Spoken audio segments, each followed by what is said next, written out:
Hello and welcome. My name is Villaovi and this is Guild Wars 2.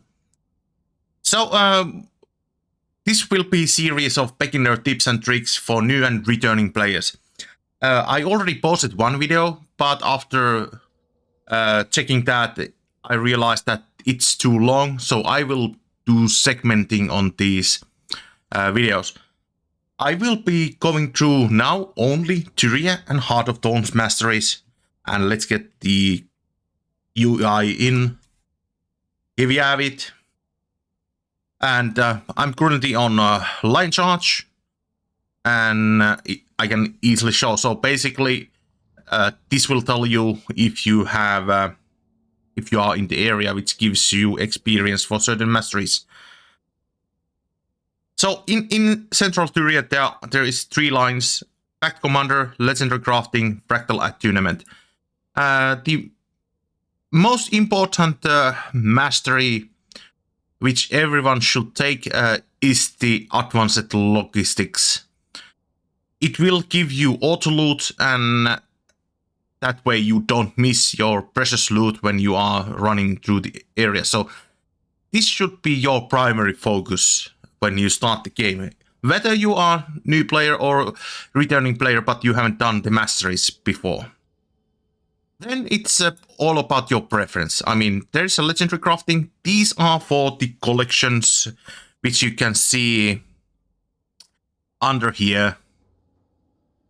Legendary weapons, multiple collections. Some of them are for Heart of Thorns, and some, but most of them are for the original vanilla Guild Wars, and so all those Generation 1 legendaries.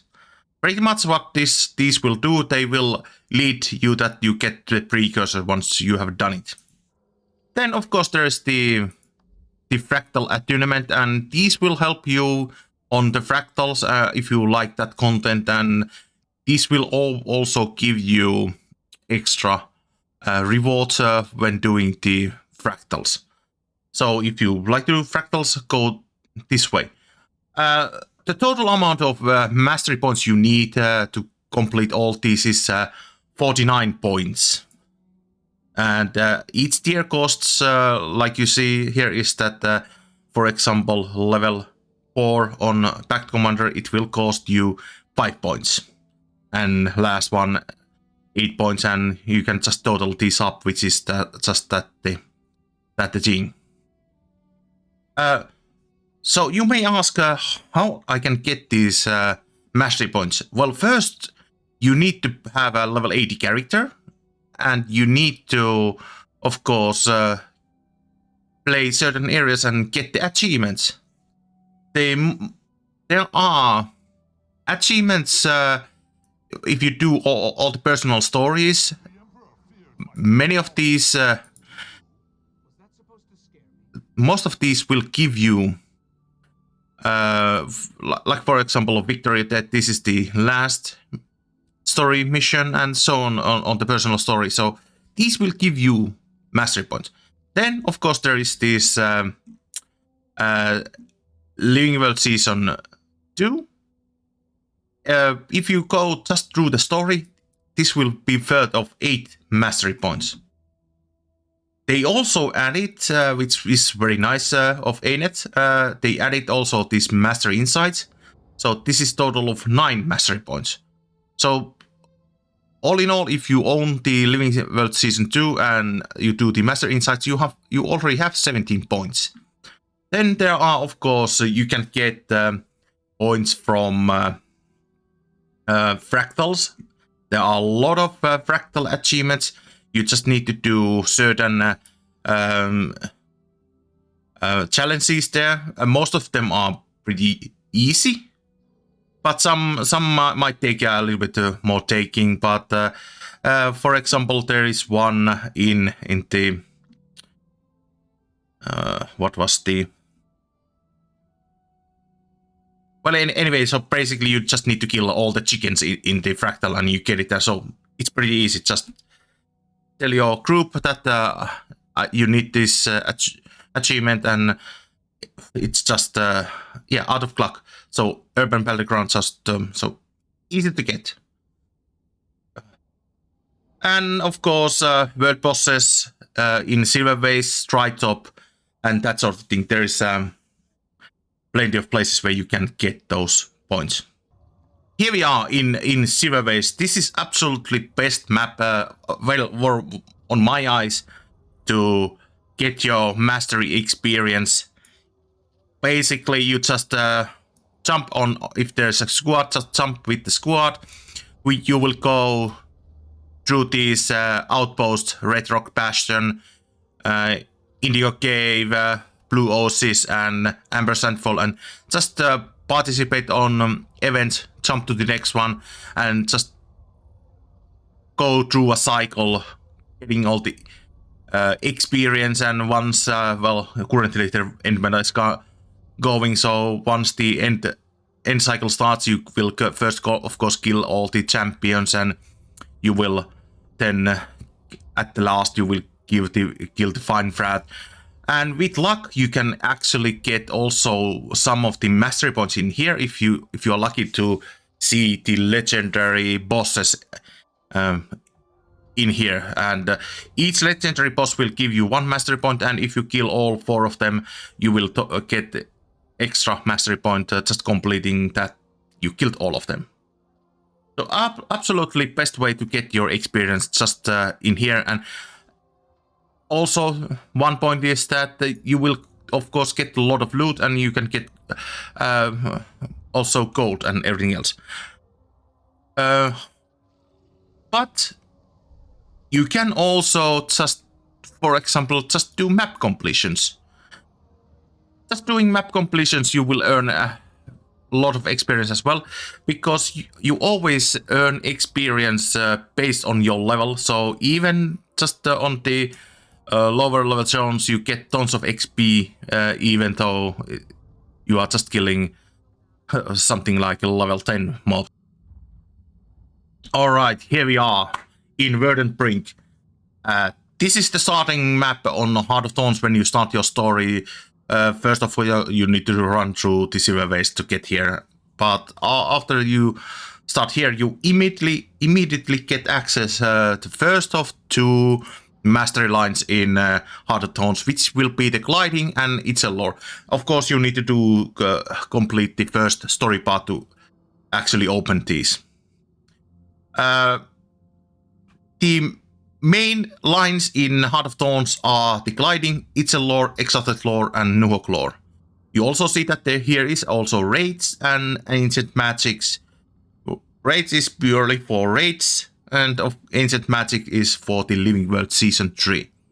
To max out all of these lines, you will need a total of 144 mastery points. As you can see, I have 50 over, so that should give you indication that you will get more mastery points than you ever need to use. So in the long run, you can actually just avoid certain achievements which you don't want to do. Let's take a look. So gliding. Gliding, like I said, it's acquired in the Verdant Brink. Gliding has 6 levels, and it's a lore, of course, same amount of levels. My preference with this thing is that before you enter to the next map, just get your gliding at least on the level 2 because of the updrafts. You can see those airflows in the air. If you don't have the updraft, you cannot use those to get up in the air. So let me show how it works. Well, there's the first one. I can just... So if you don't have updraft, basically what would happen in this, that you just would fall down on that airflow. But because I have the updraft, I can get my gliding endurance up and just glide up. And that's the what you would should concentrate on first. And the next one, of course, is on the Itzel lore. And of course, these are my opinions. So you may end up reading about this, but remember, you need to do this in order. So basically, if you want to get, for example, placing speed mushrooms, you need to get these first and second level before that. So in the Itzel lore, I will take the bouncing mushroom, and once you reach the auric basin, which will open the exalted lore, in the exalted lore, there's, for my eyes, there isn't that many masteries which are very useful. Of course, it's good to have this exalted acceptance so that you can use the vendors on the auric basin and talk with the exalted vendors. But the rest of this thing, this of course will be helpful, and in the end you should master this, and you will get enough mastery points to master this. Once you enter Tangled Depths, you will get the Nuhok lore. And that's the last mastery line on the Heart of Thorns areas. And on the Nuhok lore, you should concentrate on the getting the tier 2 on the Nuhok Vallows. Of course, if you are not progressing yourself into the other zones readily, it's just that concentrate then. For example, getting at least the Itzel poison lore on the Itzel, and well, I would go at least the tier 5 on the gliding. The ley line gliding is nice, but it's very situational and you don't need that much. And what comes with the other ones, well, it's a leadership. It will just enable you that you can actually fight against one special champion in this game, and you can after that open special chest.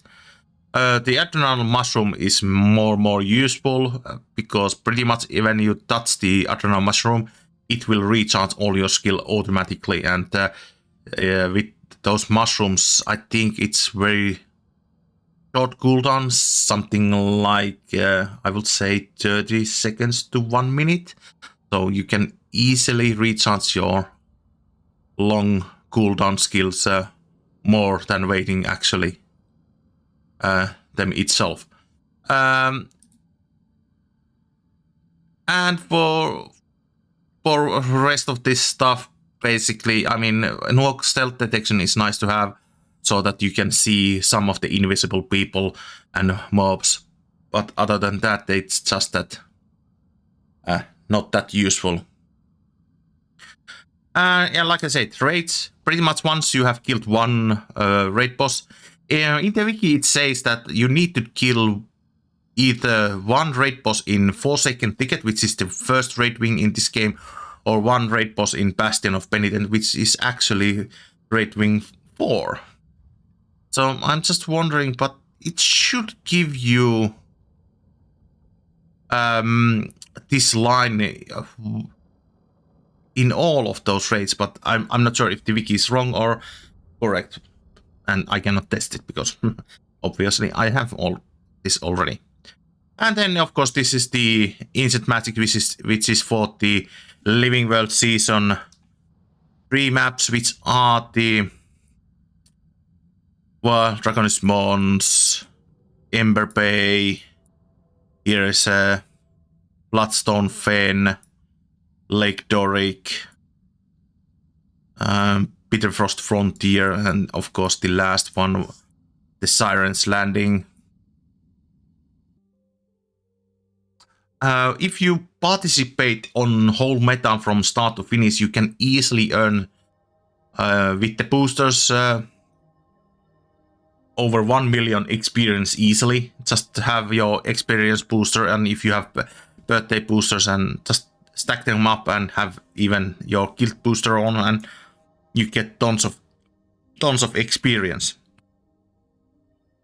But the only annoying thing with this map is that in this case I was lucky actually able to join on the map which is progressing at the end fight already. But usually when you come to this map, you will end up on empty map and it's not progressing at all. So best way is to look on the wiki, the event schedule, and see that if the Dragon's Stand map is starting and when it's starting, and jump on the map around 10 minutes before the next cycle starts, and that will help you actually join on the map where other peoples will end up after the maps closes. Alright, then let's take a look. So, how to get these mastery points for Heart of Thorns? Well, of course, there are tons of achievements in Heart of Thorns itself, and of course, each story step in Heart of Thorns will grant you mastery point. I'm not sure even if it's if you even get multiple ones. Yeah. So basically, every story step you do, establishing foothold, will grant you mastery points. So you will get those mastery points very easily, and the Living World Season 3 maps also give you Heart of Thorns mastery points, and there are a lot of mastery insights on all of these maps, and even in the Heart of Thorns maps.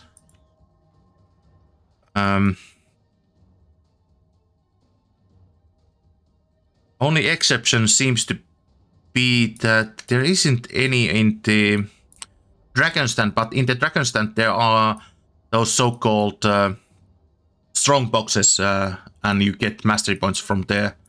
But for example, if you take look at Tangle Depths, you can see these markers, and those are the mastery point places, and where you can just commune and get the mastery point. Most of these masteries are only usable on those Living World Season 3 maps. Only exceptions are the Counter Magic and the Spectral Aid. So pretty much the Counter Magic is your special action key. You may have seen it already, but if you don't have the mastery, you cannot use it. But you can, after getting the Counter Magic, you can use that one. And Shiro, please be quiet.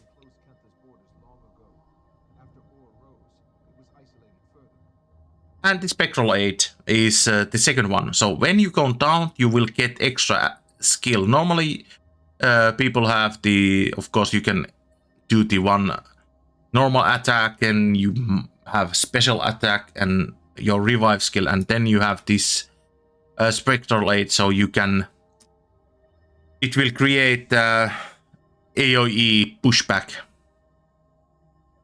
So, which is nice. But yeah, those are the things. If you don't care about raids, then you can skip already this. So it will be, of course, 8 points less. And like I said, there are certain masteries which you should concentrate on. And but in the end, of course, you want all of them. And if the Dragon Stand isn't your jam, you can always, I mean, all of the Heart of Thorns maps, Auric Basin, Verdant Brink, and Tangle Depths, they have a lot of events and meta stuff going on, so you will get tons of experience playing any of those maps. And like I said, if you just do the, if you have the Living World Season 3, there are a lot of events there as well. For example, Peter Frost is very nice, and so on. But yeah, that's about it for the Heart of Thorns and the Central Tyria.